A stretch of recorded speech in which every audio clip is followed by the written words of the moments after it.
오늘은 내가 주인이 되면 절대 받을 수 없는 은혜라는 제목으로 하나님 말씀 증거하도록 하겠습니다. 여러분 신앙생활하면서 하나님이 살아 계시구나 하는 그런 시간들, 순간을 체험하시는 때가 있으시죠?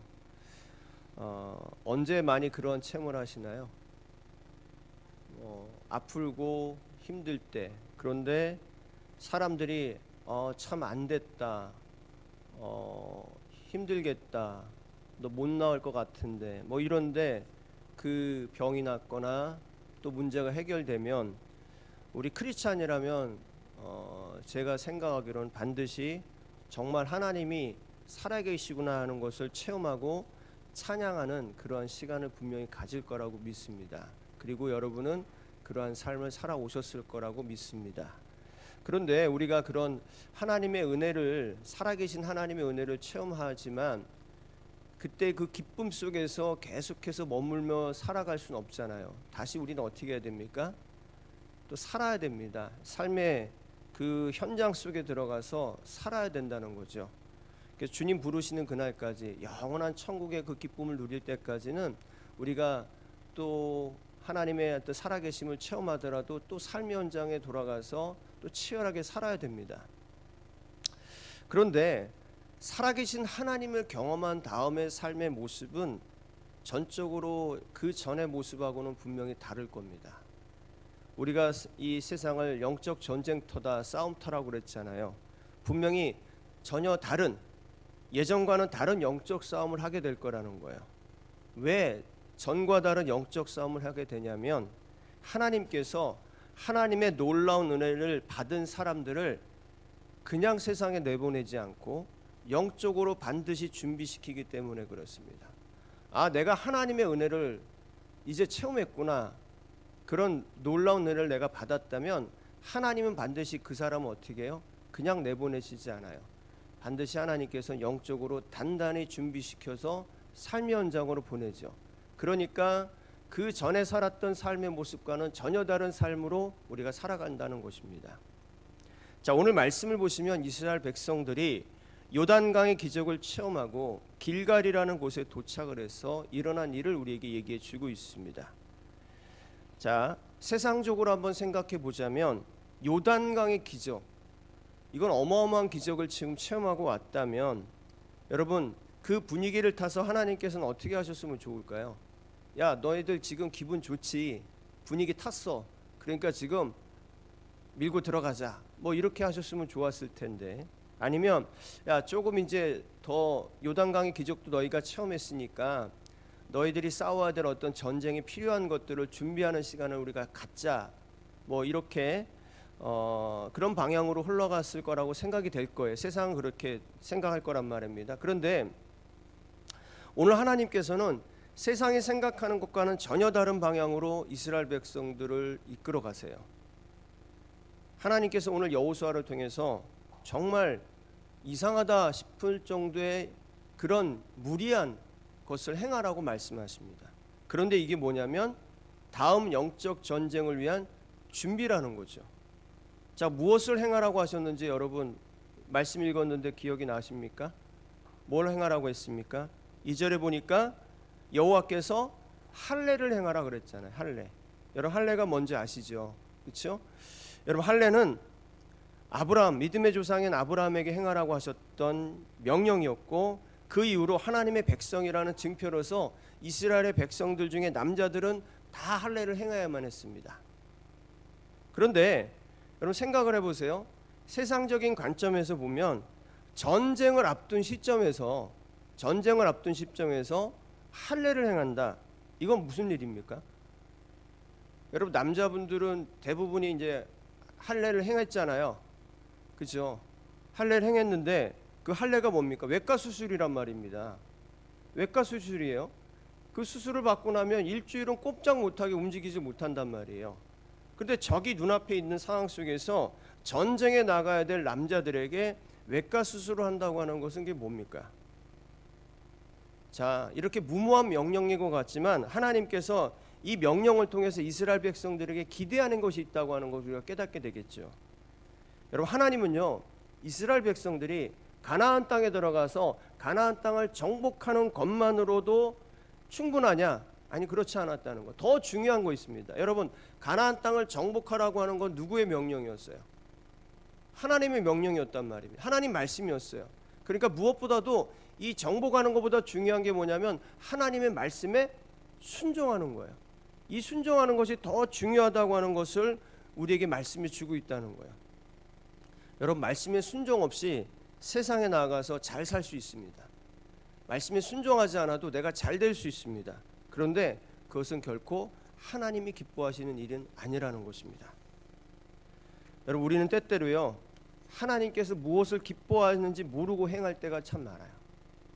내가 잘 되면 하나님이 기뻐하실 거라고 생각하고, 내가 성공하면 하나님께서 기뻐하실 거라고 생각하고, 내가 무언가 많이 가지고 있으면 하나님께서 기뻐하실 거라고 생각할 때가 많아요. 그런데 하나님은 무엇보다도 기뻐하시는 게 뭐예요? 말씀에 순종하는 거예요. 여러분, 우리 중에 하나님보다 멀리 보는 사람이 있습니까? 멀리 보는 사람이 있어요? 여러분, 하나님 어디를 보고 계십니까? 영원을 보고 계시거든요. 그런데 우리는 단 1초도 보지 못해요. 1초 후에 어떤 일이 벌어질지 우리 모르고 살아가요. 고작 지금밖에 보지 못하거든요. 그런데 내가 지금을 본다고 하는 그 말을 하는 순간 지금은 어떻게 됐어요? 사라졌어요. 바람처럼 사라졌어요. 여러분, 훅 불면 날아가는 게 시간이에요. 그게 우리의 존재예요. 그게 우리의 한계란 말이에요. 하나님은 영혼을 바라보시면서 우리를 이끌어 가시는데 우리는 훅 불면 사라질 그 시간 속에서 계속 살아가면서, 그런데도 불구하고 뭐예요? 우리가 하나님보다 멀리 보는 존재인 것처럼 착각해요. 여러분, 왜 하나님의 말씀을 우리가 이해하지 못하고 순종하지 않느냐면, 왜 받아들이지 못하는 이유가 무엇일까요? 지금 말씀드린 것처럼 하나님은 영원한 그림을 그리고 계세요. 여러분을 향해서 영원한 그림을 그리고 계시다고요. 그런데 우리는 어떻게 살아가냐면 지금 내 앞에 있는 작은 조각을 보고 살아가요. 이걸 붙들고 살아간단 말이에요. 여러분, 하나님께서는 이스라엘 백성들 향한 큰 그림이 있었어요. 어떤 그림이냐면 가나안 땅을 정복하는 것으로 끝나는 것이 아니라 이스라엘 백성들이 하나님의 거룩한 백성이 되어서 물이 바다 덮음과 같이 하나님의 역사를 온 세상에 전하는 그런 제사장의 나라가 되는 것이 하나님께서 이스라엘 백성들을 가지고 있었던 비전이었단 말입니다. 여러분, 오늘 신약 시대에도 주님의 사람들을 향한 그 원함도 마찬가지입니다. 여러분, 우리가 주님의 거룩한 백성이 되어서 주님이 다시 오실 때까지 주님의 길을 전하는 자로 살아가기를 원하시는 것이 바로 하나님의 뜻이란 말입니다. 그러기 위해서는 어떻게 될까요? 그 원대한 하나님의 비전 가운데 살아가는 우리들이 누구의 말에 순종해야 됩니까? 하나님 말씀이 순종해야 되는 건 당연한 거 아니겠어요? 근데 그 하나님의 말씀이 우리 인간의 작은 생각 속에 지금 훅 불어가는 그 시간 속에 살아가는 우리는 뭐 어떻게 생각하냐면 너무 무모하다, 이건 말도 안 된다 라고 하는 그런 생각이 우리 가운데 덜컥 들어오니까 순종하기가 겁이 나는 거죠. 그런데요, 여러분, 하나님께서 우리가 따르기 힘든 일을, 어떤 일을 우리에게 말씀하시고 시키실 때는 그냥 하라고 시키시는 법이 없단 말이에요. 오늘 본문에서 할례를 행하기 전에 만들어 놓으신 상황을 한번 보십시오. 1절 말씀으로 한번 다 같이 읽어볼까요? 1절 말씀입니다. 우리 다 같이 함께 읽어볼게요. 시작. 요단 서쪽에 아모리 사람의 모든 왕들과 해변의 가나안 사람의 모든 왕들이 여호와께서 요단물을 이스라엘 자손들 앞에서 말리시고 우리를 건너게 하셨음을 듣고 마음이 녹았고 이스라엘 자손들 때문에 정신을 잃었더라. 아멘. 이게 느껴지시나요, 뭔지? 여러분, 말씀 보세요. 할례를 행하면 며칠 동안 움직일 수 없어요. 적들이 와서 죽여도 아무런 대처를 할 수 없단 말이에요. 그런데 이미 이 할례를 행할지라도 어떤 일이 벌어진 거예요? 대적들이, 가나안의 적들이 접근하지 못하도록 무엇을 다 흐트러놨어요. 멘붕 상태로 만들어놨잖아요. 마음이 지금 그 하나님의 역사의 소식을 듣고 멘붕 상태가 됐어요. 저들에게 가면 우린 죽는다는 상태에 빠져가지고 겁에 질려가지고 움직이지 못하는 그런 상황 속에 만들어놨단 말이에요. 여러분, 이게 하나님의 역사입니다. 여러분, 놀랍지 않으세요? 이 놀라운 하나님의 역사를 우리가 믿을 때 우리가 하나님의 말씀에 기꺼이 순종할 수 있게 되는 거예요. 그런데 우린 뭐냐면, 하나님 말씀이 들려져서 순종하지 못하는 게 뭐냐면, 하나님은 아무런 조치도 없이 우리에게 말씀하신다는 생각을 가지고 있기 때문에. 하나님 그런 분 아니에요. 여러분, 여러분에게 마음에 부담이 되는 말씀을 주셨어요? 오늘 설교나 또 여러분 아침에 묵상할 때 아니면 기도할 때 하나님이 자꾸 이 마음을 주셔서 내가 하지 않으면 안 되는 그런 마음을 주셨다면, 순종해야 된다는 마음이 있다면 여러분 두려워 말고 기꺼이 순종하십시오. 왜 그렇게 하나님께서 마음을 주셨을까요? 이미 예비하신 은혜가 있기 때문에. 하나님께서 그 말씀을 주셨을 때는 그 말씀을 순종할 수 있도록 모든 상황 속에서 하나님 역사하셨기 때문에 그 말씀을 주셨다는 거예요. 아무렇지도 않게 그냥 아무것도 준비해 놓지 않고 너 이 말씀 순종해, 그러지 않는다는 거예요. 왜? 우리는 그걸 감당할 수 없어요. 그렇게 하면 우리는 그 말씀에 순종할 수도 없고 감당할 수도 없고 우리는 지치고 쓰러질 수밖에 없단 말이에요. 여러분, 이렇게 하나님의 백성들이 하나님의 그 말씀에 순종하니까 어떤 일이 벌어지냐면, 이제 하나님의 은혜를 맛보기 시작합니다. 자, 할례를 행한 후에 어떤 일이 행해지는지 한번 보세요. 할례 후에 마침 어떤 절기가 시작되죠? 유월절이 시작되잖아요. 자, 우리가 읽지 않았지만 여러분 10절 이하에부터 보면 할례를 행한 후에 어떤 일이 벌어지냐면 유월절이 왔어요. 여러분, 유월절이 뭡니까? 우리나라 대한민국의 8월 15일은 무슨 날입니까? 광복절이죠. 여러분, 해방의 날입니다.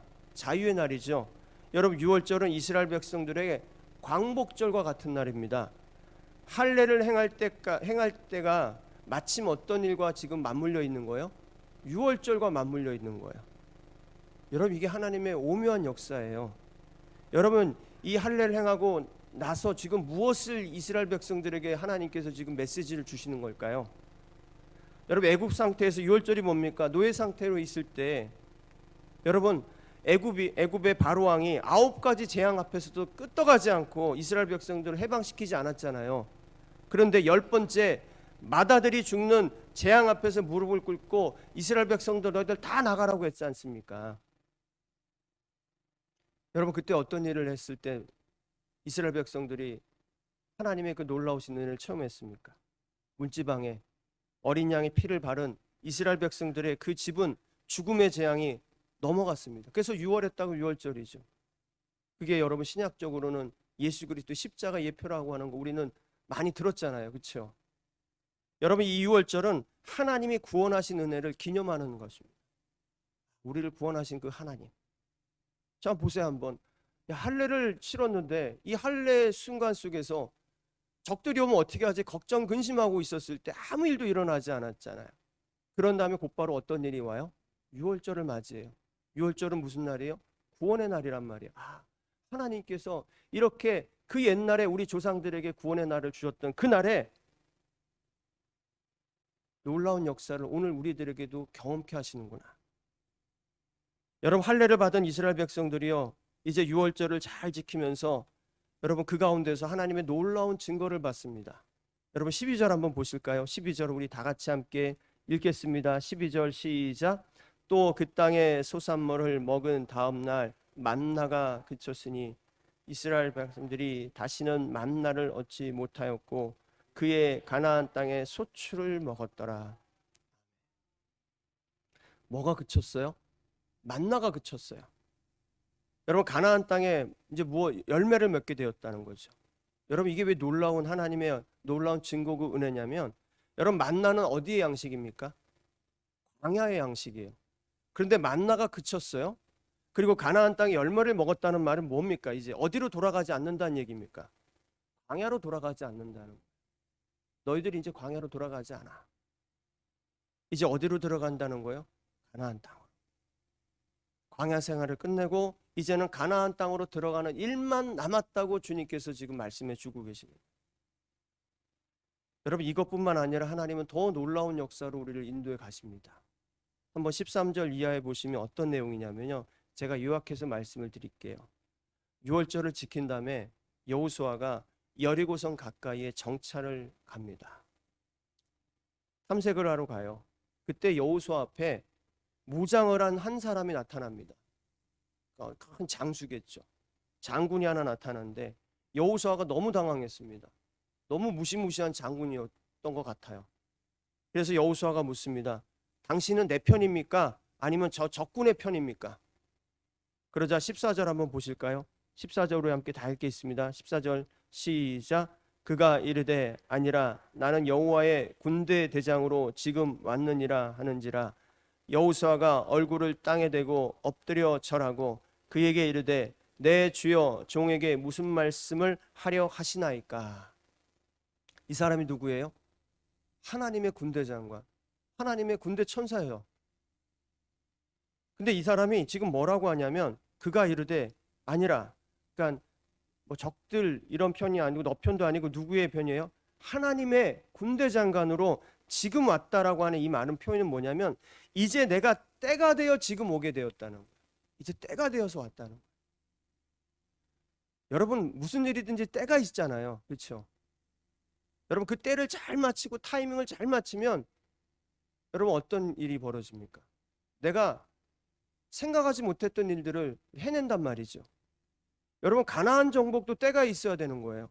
만약에 여호수아가 이제 6월절까지 경험하고 이제 다 내가 이제 다 완성했으니까 다 순종했으니까 한번 여리고 한번 쳐들어 가볼까? 대패했겠죠. 여러분 우리 인생에도 때가 있습니다. 여러분 어느 때를 지나가고 계십니까? 그런데 여러분 어느 때가 있는데 그 타이밍에 내가 무엇을 해야 될지를 결정하는 것이 누가 하는 것이 가장 정확하겠습니까? 하나님의 때, 하나님의 타이밍이 가장 정확한 겁니다. 보세요. 전쟁을 앞두고 뭘 했어요? 할례를 행했단 말이에요. 그리고 뭘 지켰어요? 유월절을 지켰어요. 그러니까 우리로 말하면 지금 전쟁이 코앞에 있는데 할례를 하고 추수감사절 지키면서 막 예배 드리면서 이렇게 있었어요. 여러분 뭐 이런 것들이 전쟁에 도움이 됩니까? 도움이 돼요?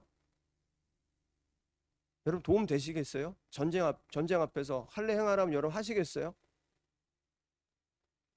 추수감사절 드리자 그러면 예배 드리자 그러면 여러분 막 기쁨으로 감사로 드리시겠어요? 여러분 이게 오늘날 우리 말하자면 이런 거예요.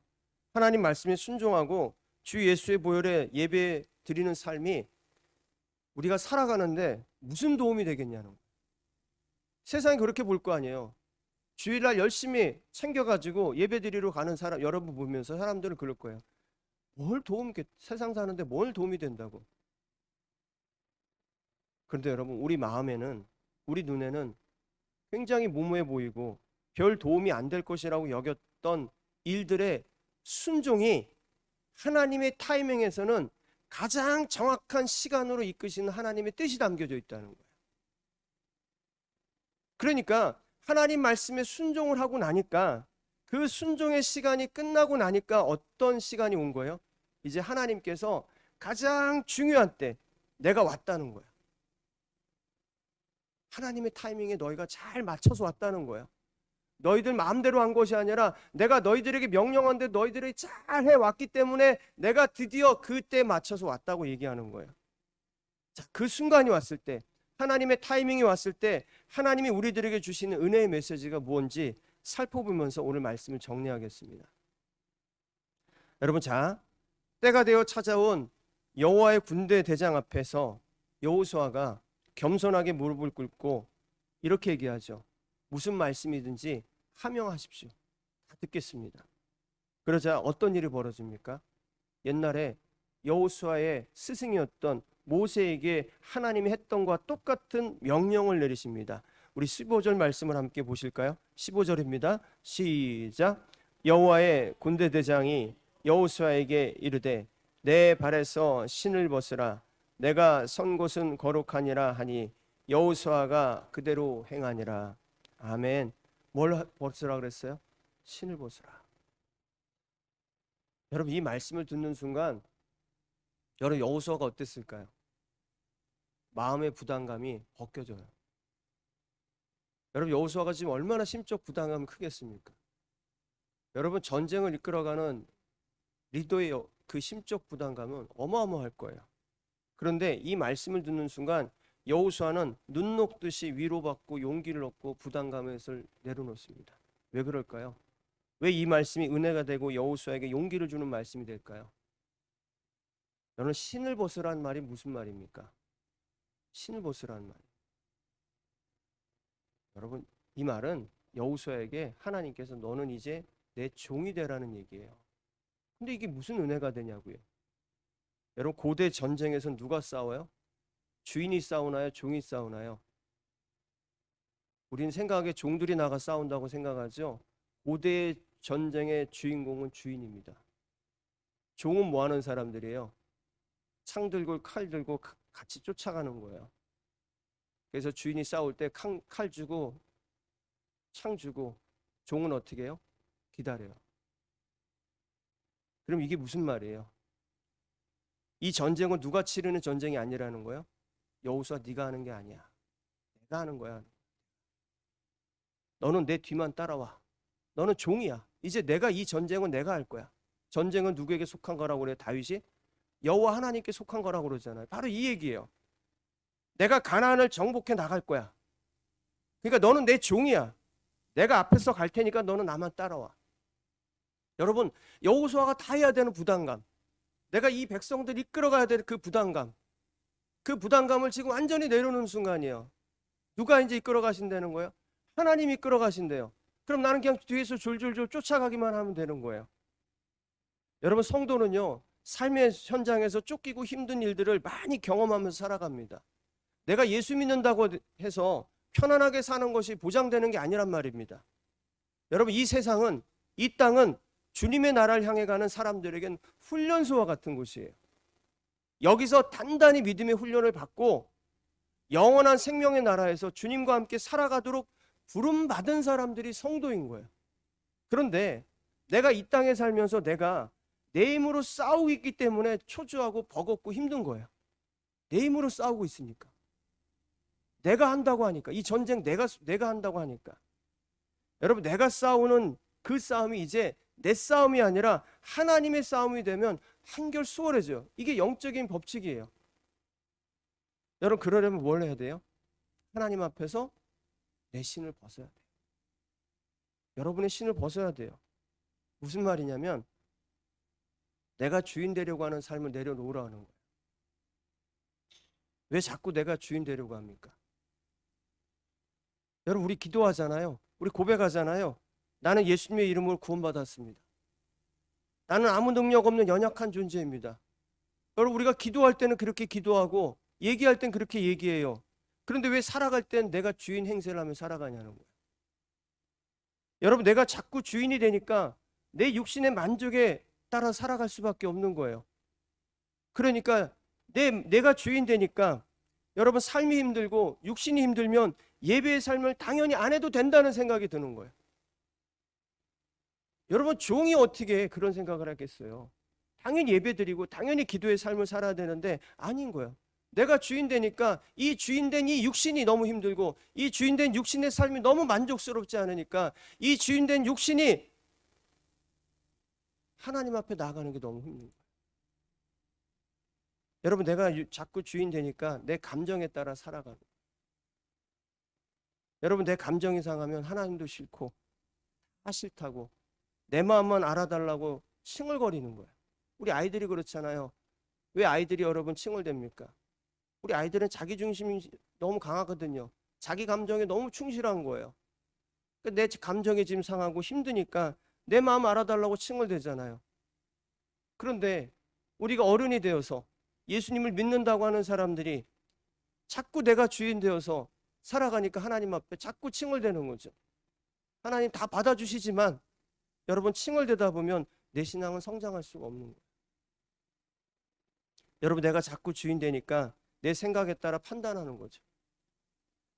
그러니까 내가 생각과 다르면 내 생각과 다르니까 하나님께 묻지도 또 기도해보지도 않고 비난하고 남 탓을 하게 되는 것이고, 내가 자꾸 주인이 되니까 내가 본 게 전부인 거예요.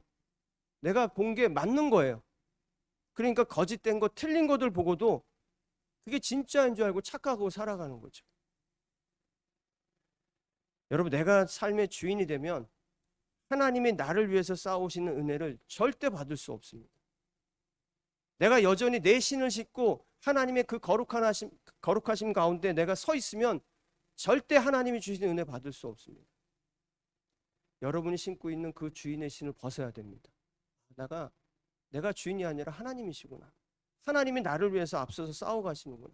나는 하나님의 뒤를 쫓아가는 종이 되는 것입니다. 내가 하나님의 뒤를 따라가는 종이 될 때만이 여러분 우리가 세상을 이기고 내 자아를 이기고 살아가게 하신 하나님을 받게 된다고 하는 것을 기억하는 저와 여러분 우리 모두가 되기를 주님의 이름으로 간절히 축원합니다.